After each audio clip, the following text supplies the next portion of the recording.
النووي معني صاروخ معني أو معنا فرانجو موسيقى هنر للروح يا شروالك لبياتي للروح يا عودكي لي بوتا دوشكا للروح يا دفكي بكيسيا عرب مني جونسايد كذا من خلقي قال معنا من فالي بس انا هذا هر خدمتك بشي جيفاني عرب ومن داولي بردنكم يعني عجاج فرقتني لقى العجاج كاتك تو وش تبكي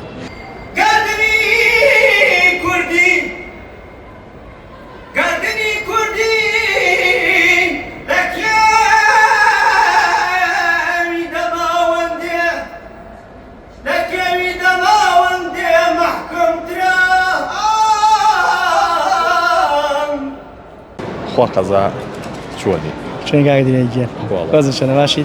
ماوەیەکە دەرکەوتنێکی زۆر فەوزایەکی زۆر لەسەر بابەتی مەقامات و دەنگی کوردی و ئەم بابەتانە نیازی چی بکەیت باشە ئەخراپە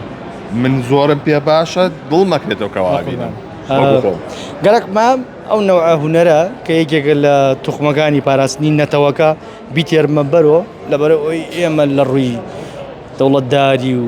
وی کە جیانی گلۆبالیزمە هەیمانە نەوەویمان نییە ساروغمان نیە ئەوەی ئەیمانە فەرانگ و مۆسیقا و هونەرە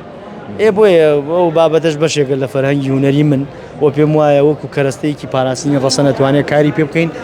بۆ پاراستنی زمان و دیالێکتەکان بۆ پاراستنی شێوازە خوێندن و دەنگەکان بۆ پاراستنی ئەرشیفی ئەوەی کە فۆرمی مۆسیقای کوردی کاری خۆیەکە باشە خۆی گەرمیان لە ڕووی موزیکەوە دەوڵەمەندە بەڵام لەوانێ بە شێوێکی ئەو تۆ گرنگی پێنەدرابێت تۆ ئەتوێت چی بکەیت چۆن ئەو مەقاماتانە بهێنیتەوە ناوەوە لەلایەکەوە خاوکەر ئای ئەم بابەتانە تەمان ئێستا من دامەزراوەیەکمان هەیە دامەزراوە کە دامەزراوی هونەری فەرهەنگی قەڵای شێروانەیە ئەو دامەزراوەیە ئیشی چییە؟ ئیشی ئەوەیە کە خەڵک لەسەر تاکی کورد فێری مۆسیقای کوردی ڕەسەن ئەکا بۆ پرۆسەی زۆر وردی نەتەوەسازی مۆسیقا لە ڕێک چۆنە کوردیە چۆن فێری فێرخوازەکانێ ئەەکەی جوان دەورەی خۆمانمان بۆی خۆلی خۆمانمان بۆی هەیە دایانین شوێنی پەردەکانی بۆ دیاریەکەین دەنگی بۆ لێدەین یا ئەبێ لە ڕۆحیا بیچێنی گەرەک دەبێژی شتێکم بۆ بخێنە چۆنێک لە ڕۆحیای چێنی تەمان تۆ کاتێکە کەسێتێت بۆ ئەو ناوەندە بۆ دامەزراوەیە جگەلەوەی کە با بڵێن ڕۆشنبیری مۆسیقی پێدرێ ڕۆژنبیری نەتەوەی پێدرێ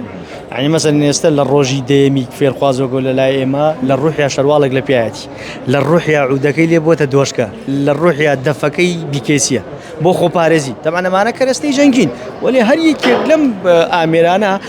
لە ڕێگەی پاراستنی چیرۆکەکانی ناو مقاماتەکانەوە خۆی پارێزێ ئەچی لە من ئەکەی کاتێک کە من لەسەر مۆزارت و بتۆڤن و باخ و ئەمانە پەروەردە بووم و چەند ساڵە هاتووم چۆن ئەو ڕۆحەمتیا دروستەکەی تەمان من هەموو ئەو مۆسیقایانە کە هی نەتەوەکانی ترە من چاویان ماچەکەم نەتەوەی خۆیان بۆ خۆیان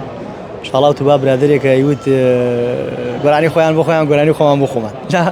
ویمزا شڵاو دا ئەوەی کە ئەوان خۆیان هەیەە بۆ خۆیان و من ئەرزشمەند یەکەم کە ئەوانیشی خۆیانەکەن وەڵام ئەو بابەتە بۆ ئێمە من لەگەڵ ڕێزمە ئەو جۆرە مۆسیقایانە هەرچی حەوڵ بدەی تۆ ناتوانانی وەکو ئەوان بیژەنی کە وەکو ئەوان بیژەنی دەسی دووە یعنی ئەگەر بیشی بە دووە بێ مەمنون بی سێشی دەیکەواتە هەرچی خزمەتی بکەی هەرچێتە خزمەتی گیرفانی ئەوە لە تەنیشتی ئەمەیە من لام وایە ئەوانە هەبن بەڵام لە تەنیشتی ئەوانەیە ئاوردانەوە لە مۆسیقای کوردی ڕاستیە گەڕانەوەی بۆ میتۆدێک بۆ پاراستنی یەک دانە نەتەوە کە خاکی لێ سندراوە فەرهەنگی لێ سندراوە جدی لێ سندراوە تێگەیشتنە کوردیەکانی لێ سندراوە بەڕێی من مۆسیقای ئیشێکی زۆر گرنگەکە لەو بابەتەیە و من ڕاستێکە هیچ ڕێیەکم لەسەر هەر کەسێک نییە کاتێک کە هەر خزمەتێکەکە چێتە خزمەتی ئینگلیز و ئەڵمان و من ڕاستی ئینگلیز منی دابش کردە عرب منی جۆنەساید کردە من خەڵکی گەرمیانە من فالی بەسەرماناوە هەر خزمەتێک بشێتە گیرفانی عربەوە من داوا لێ بردنەکەم یعنی عجاج فەرقت نییە لەگەڵ عجاجە کاتێکە تۆ شتە بکەیت ئەوەی کە کاتی خۆی لەسەر دابشکاری کوردستان کە ئەنگلیز کردوێتی ئێستا پتیۆرەکانی ئەو جێبەجێەکەی بەڕێی منی فەرقت نییە من وایە بینم نازانم ئەگەر غەڵەتم بۆ تێبی دانیشی بێژی بۆچی غەڵەتی باشە چۆن ئایەک کەی گەرمیانە جیاکێتەوە لە بابەتێک کەی سلێمانی بێت تەمانەوانە هەمووی دەنگ سەپرۆسی دەنگسازی خۆی هەیە مەسەلەن بۆ نمونە ئایەکی گەرمیان شێوازە دەنگەکانی بە شێوازێکە لە تۆنی سێما کورتترا گەرمیان ئەڵێ چی لە سلێمانی ئەڵێ چی زۆر لێزانی مەسەلەن بۆ نمونە ئەگەر دەڵێ مثلا دڵێ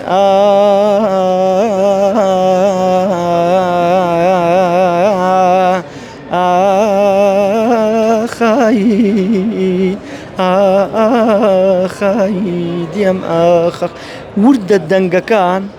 فەرقی هەیە بەبەراورد بۆی مامۆستا ئەحمەد شەماڵ ئەرە ڕۆڵە دنیای بێوەفا کاروان سەرای ڕەنگ ساتێوە دڵشاد بینای دێم ساتێوە دڵتەنگ تۆزێک لە کاریگەری باجەڵانی لەسرە باشە بە پێی ناوچەکانیش ناگۆڕێ بۆ نەگەرمیان گەرمە بە سلێمانی فێنکترە شتێکی پێوتێس بایلۆجیکەڵ ئەسپێکت یعنی الاختیار تەبیعاوی کە پێوتێ سایدی بایلۆجیا دیارریەکە دەنگت چۆنە ڕەنگت چۆنە من بۆ هەورامیەک ناتوانم سیاچەمانە بخوێنم بەزدی ناتوانانی ئەو ئیشی ئەو بایلۆجیای ئەو حازرە مامۆستا عەبدولکەریم دەڕێت زۆر ناخۆ تۆ نایپێکی تۆ خنەقست هەیە ئەنا تۆ کە تۆ بێ شتێ بکەی شتێکی ئاگداربی کاتێک کە ئینسان شتێکی کرد نەیپێکان نەیکا باشترە کات خۆی بەرنامەیەکە بوو بە ناوی چاکی مەگە با خراپ نەبێ جا من هەستەکەم و بابەدە وای لێ هاتێ دەستکاری نەکەی باشترە بەڕێک جارێکە نەشی پێکە باشە ئەو چواریلانی کە هەمانە گوڵنارە گوڵگوڵە گوڵزارە بەختیارە ئەم بابەتانی کە هەمانە چی کردووە بۆ ئەمە من دوو شادەمێت خۆگەشم لاگە دوو شادە لە باری موزیکایە ناوی عەسڵی مقامی دروستە ئەمانە چواریلەن باشە ئێمە پێویستمان بەوەیە کە ئەمە ببێ بە هەژدەنگ بۆی کە بێ بە مەقامێکی تەواوەتی چی کردووە بۆی کە تۆزێک ئەمانە بە زیایکەی تۆرەکان من ناتوانم دەستکاری ئەو شتانە کەوەکو ڕەسەن خۆی هەیە بەڵام دوان ڕەبتیان پێوەکەم بۆ نمونە ئەگە تۆ دەڵێ بۆ نمونە ئەگە دەڵێ ڕەگەزی سازگار کە دەکەوێتە بەیاتێکی سەرسێگایە سازگاری ئەوج من بۆ خۆم زیادم کردووە بزن وادانە گەرچی تووشی ڕەنجە ڕۆی و سازگار گەرچی تووشی ڕەنجە ڕۆی و ئەوە بەیاتەوانە حەسرەت و دەردمە من ئەوە سێگاکێتی ئەو خۆم زیادم کردووە ئەو جم زەواج پێ کردووە لەگەڵ سازگارە بۆی ببێتە ئەو چواری لە کامیلە بۆیە کەرەستەکان خۆی هەیە کاک دیران ئێمە هەموو کەرەستەکانمان هەیە ئەمە قەتارمانەیە خاوگەرمانەیە هەموو کەرەستەکان حازرە بەڵام پیاوێکی وریای گەرەکە بیناتە قەیەکۆ من هەوڵمدا بڕێشتەیە بینەمە قەیەکۆ بەڵامی تر تۆش منیش شخصێکی کەسا مۆزوعەکە بجوڵین دەست خۆ لە خۆش بکەین من ڕاوچشمە مۆزۆیشی ترەوە یەکێک لەو بابەتانی کە مەقاماتی تیابەکاریە بانگەکانە باشە لە نیۆڕۆ لە بەیانی لە عاسل لە شێوانە لە بابەتانە باشە بیری لەوە نەکردوەوە مەقامێکی کوردی تێکەڵاوی یەشێ لەو بانگانە خۆی کراوە لەناو داودەیەکان ئێستا حاڵەتێکی لە نیوەشەویە خوێنرێ بابەتەکە مەسەڵەن بۆ منە لە نیوەشەویە ئەوەی کە مامۆستا خەرە دەرزیەی خوێنێ بە نیوەشەوی هەمانە کاگیوا داودی بانگی نیوەشەوی داوە واکو خۆی یعنی خەوتنان ئەمە ئەوەی کە پێوترێ عیشا لەسەر حیجازە ناتوانانی پێبێژی حیجازە بۆ لەبەری کاتێکە دەڵی نیوەشەوی ئەگەرەوەی مامۆستا خەرە دەرزی بەکاربێنی مثلا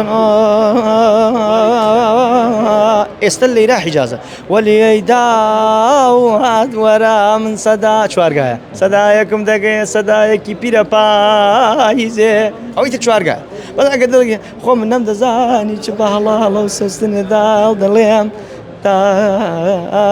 لە من ناتوانم بکەم من مناڵی ناو تەکیم من لە تەکیم بەڵام حەز ناکەمەوە بکەم